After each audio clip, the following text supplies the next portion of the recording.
working late has sort of become, I don't know, my new normal. Fortunately, the kids are out of the house, but it's a lot of responsibility running a company. We've grown to like 22 employees. I don't know. Some days, on hard days like this,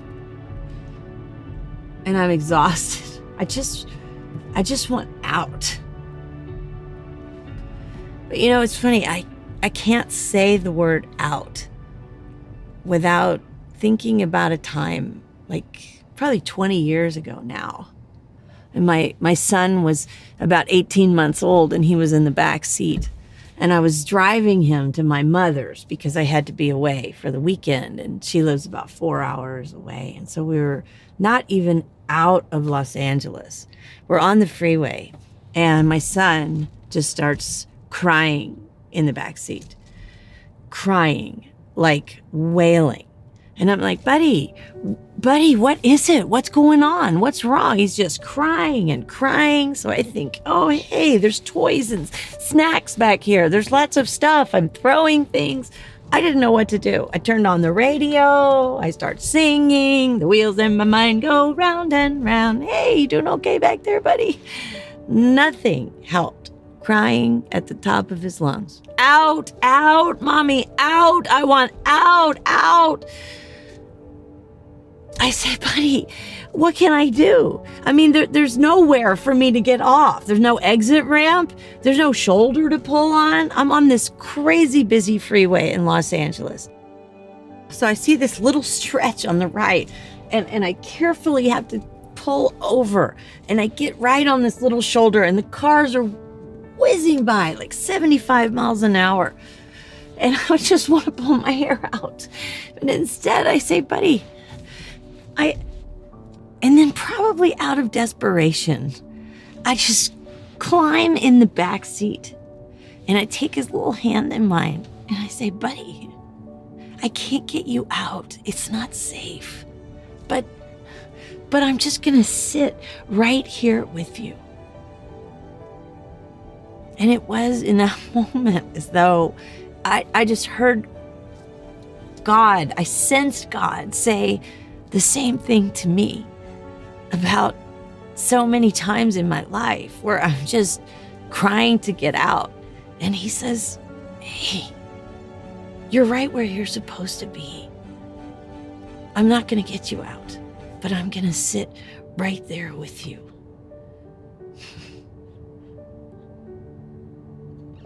And that's better than out.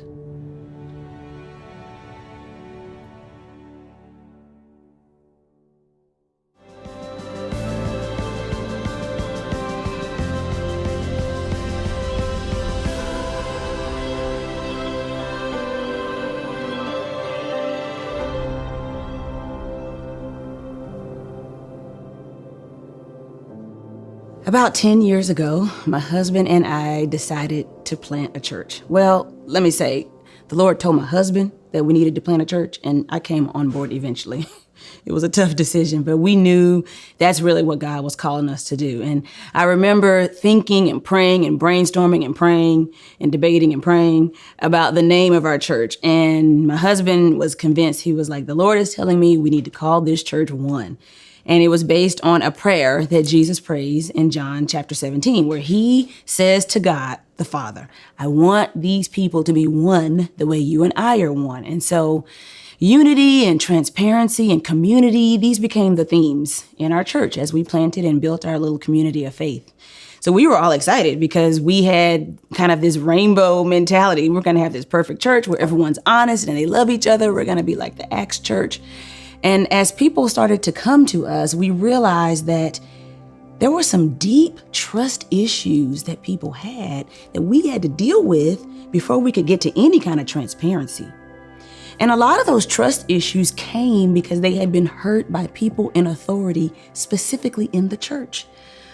Things that might be expected from people who don't know God were now happening to people who were under the leadership of pastors and overseers, and they were in a very deep sense of hurt. They had a hard time sharing and trusting and building the kind of community that we wanted because they had wounds to get over. And so we ended up spending our time talking, counseling, helping people walk through a path of forgiveness, do all these things so that we can try to knock down some of those trust barriers, heal some of those hurts so they could really experience true community. You may wonder what this has to do with Hagar. She might not have been a part of a church plant, but she had two people who claimed to be children of God over her, and they did not treat her well. You may think that there's some exception to how we treat people, but actually leaders who say they love God, regardless of the person that they're leading, there's a standard, there's a way we're supposed to treat people. Now, I know the legend tells us a little bit about why Hagar may have chosen to follow Sarah, but even if that story doesn't check out, I can guarantee you that Abraham and Sarah claim to be children of Jehovah. And if you are children of God, there are ways that we lead people. I can give you a couple of examples. If you look in 1 Timothy chapter 3, Paul uses adjectives like these to describe Christian leaders: above reproach, temperate, self-controlled, respectable, hospitable. He goes on in Ephesians chapter 6, 5 through 9, and he reminds us that as leaders, we're supposed to be sincere, doing the will of God from the heart. He even tells us we know there's no partiality with God. So it doesn't even matter that Abraham and Sarah were over Hagar, that she was a mistress and Sarah was the leader. God says everybody is created in my image. There's a way you're supposed to love people. And this is kind of a side note in Hagar's story. It can be missed. But the truth is, a lot of us as believers, you today might be struggling with attending a church or being a part of a community of faith because you've got hurt from the past that you can't get past. And I'm telling you that God sees that, and that is real. And I'm not going to explain it away. I'm telling you, there's a woman here who can relate to you, and I want you to see how her story ends up. Another way that I know that Abraham and Sarah were living in sin, they were not doing what God asked them to do. Not only did they not treat Hagar with compassion, and they were not hospitable and self-controlled and above reproach with her, because Sarah was trying to help God do what God did need help doing.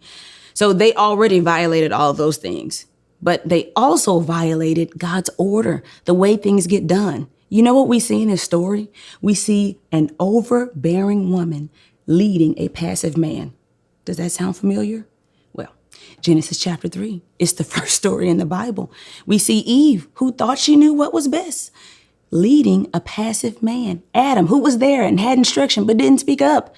And this is not to place blame. I'm just telling you, when we act out of the roles that God has created us to live in, these are the kind of things that happen. God gave Abraham instruction, and then Sarah takes over, and now Hagar is hurt. This happens all the time in our churches. It happens in our homes, not just our pastors, but we've got fathers in the home, passive fathers that may be present or even absent fathers who don't know how to lead and love well. And I know that that creates a lot of hurt, but God can restore and bring healing because the fact is you were created in the image of God. And regardless of how anyone has treated you, even those who claim to love God, they do not change the fact that you are His. Our baggage can also exaggerate these hurtful situations.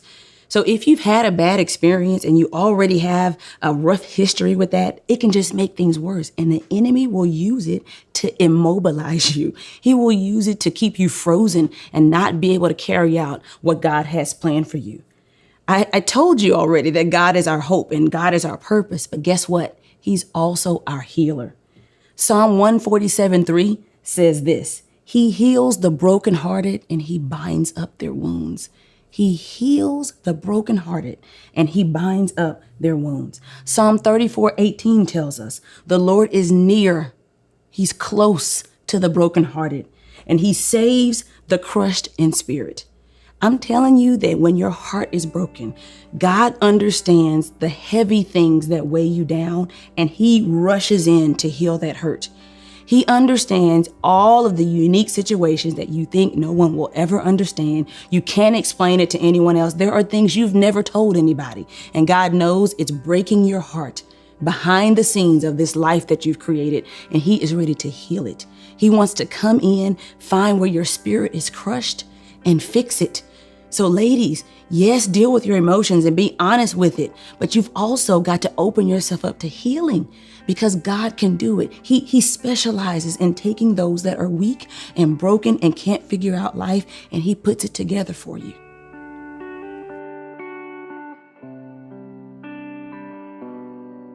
So, a huge part of trusting God is letting go. And I'm not talking about in that youth camp kind of way where you write something on a piece of paper and put it in the fire or release a balloon. I'm not talking about shallow behavioral things. I'm talking about understanding what's hurting your heart and doing the hard work and making the choice of letting it go. God says he will take care of whatever's hurting you. He will be your advocate. So when you consume yourself with revenge or fairness or getting even, all you're doing is getting off track from the healing that God has for you. Romans 12:19-21 says this, "Beloved, never avenge yourselves, but leave it to the wrath of God. For it is written, 'Vengeance is mine, I will repay,' says the Lord. To the contrary, if your enemy is hungry, feed him. If he's thirsty, give him something to drink. For by doing so, you will heap burning coals upon his head. Don't be overcome by evil, but overcome evil with good." Listen, you don't have the choice nor the ability to make sure someone gets what they deserve. Save your energy. God is saying, not only do I want you to let it go, I want you then to love them. I don't want you to be indifferent. I don't want you to be emotionally distant. I need you to understand that even those that have hurt you need to feel the love that I've given you, because guess what? Here's the hard truth. The deepest hurt you've ever experienced, the strongest offense, the hardest experience, God says, you have offended me. You have hurt me. You have betrayed me. There is nothing that anyone has ever done to us that we have not done to God. And how does he respond? Forgiveness and love. He certainly feeds us when we're hungry. He certainly gives us something to drink when we're thirsty. And God is saying, if you're going to find wholeness and healing in me, you need to treat other people the way I treat you. I have seen people carry hurt and trauma for years, decades. Just a few weeks ago, I ran into a friend. I hadn't seen her in a while, and so we were catching up. I hadn't seen her in probably 7 or 8 years. And when I was asking how she was doing, do you know what she told me? The first thing she said, she launched into a story that happened to her over 10 years ago, and it was a hurtful story. And she told that story like it had just happened yesterday. I could not believe the amount of hurt and pain that she was still carrying. And I didn't want to trivialize it and say, just get over it, girl. I wanted to empathize with her. I wanted to understand. But I was also confused as to how someone who has the Holy Spirit, who has the love of God, the evidence of his hope, the evidence that he's our purpose, the evidence that he's our healer, how that person could still be so fresh in a pain that happened 10 years ago. Listen, ladies, I am not trying to make small the things that have hurt you. I don't want to take it lightly. I know that some of you are dealing with painful divorces, messy marriages you're still in, hurtful abuse that's happened to you as an adult, as a child. I know there's a myriad of things that are hurting our hearts, and I don't want to make light of that. It's not about minimizing your trauma, but I do want to maximize the trust factor. This idea that you've got to trust God. When you hold on to something for that long, you are really deciding that God doesn't know what's best, that he didn't sovereignly allow these hard things to happen in your life and still create a path for you to find healing. Holding on to those things, they make you fruitless. You can't be used greatly by God when all of your energy is harboring and holding on and hugging tightly things that have hurt you. It cannot be healthy. I want to encourage you, trust God to let that go. And I don't want you to think that this is just about filling out notes or writing things in a journal. This is work. You've got to do the work of your healing. Find the person that you need to talk to. Find the community that you need to be in so you can find healing, because that is the only way to get to the hope that God has for you. And here's another thing. Don't let the hurt that's happened to you make you think you need to abandon church altogether. That's what the enemy wants you to do. He wants you to say, you know what? Every church is going to be like your last church. You're not going to find a good church. The churches that you see in the news, the ones that don't seem to be so loving, the crazy Christians that you've met, that's how all the churches are. Remember that one person that hurt you, that you couldn't trust, that mishandled that church's money? They're all like that. Just don't go. Just don't go. Just watch online. That's all you need to do. I'm telling you, don't let that hurt in the past keep you from the community. You don't get to decide to abandon church. You don't get to put every hurt that's happened to you on every church leader or every person that's ever going to have authority over you, because then there's no hope for the rest of your life. There's got to be a way to come back from that. And you have to believe this, that being hurt, even by the people of God, is not the same thing as being hurt by God. That God will allow people and all of their flaws and all of their failures to bring pain in your life just so you can understand that he's greater than the pain. Just so you can understand that even in the brokenheartedness, there's hope and there's healing. So don't talk yourself into thinking that you can never be a part of a great community of faith, that you can never trust again, that you can never fall under authority and find the beauty of covering and the beauty of what it means to walk in this faith with someone else and be transparent. Whatever your story is, God already knows it. It doesn't surprise him. And I'm telling you what's available to you. So bring that brokenness to him. Try him. That's what my grandmother used to say. And see, he always works. He will heal your broken heart. You know, that brokenness is really just our own pain from all of the experiences in life that have made us feel insignificant. Hagar is no different. You're no different. She found herself with two people that legend says she was willing to leave the palace for, and look at how they treat her. All she wanted was to feel important, was to feel seen. And she didn't always handle it right, by the way. Hagar got a little snarky as you read through this story. She didn't always do the right thing, but it's that desperation to feel important, to feel like you mean something. And I'm telling you that even if your life situations have not made you feel that way, because maybe you feel powerless or you're at the mercy of someone else's decisions, even if life has not affirmed your significance, God will, every single time. So you have to let it go and trust God to be your advocate. But you don't just let it go from the idea of forgiveness. You also let it go from the idea of feeling like a failure. Think about what Hagar gave up.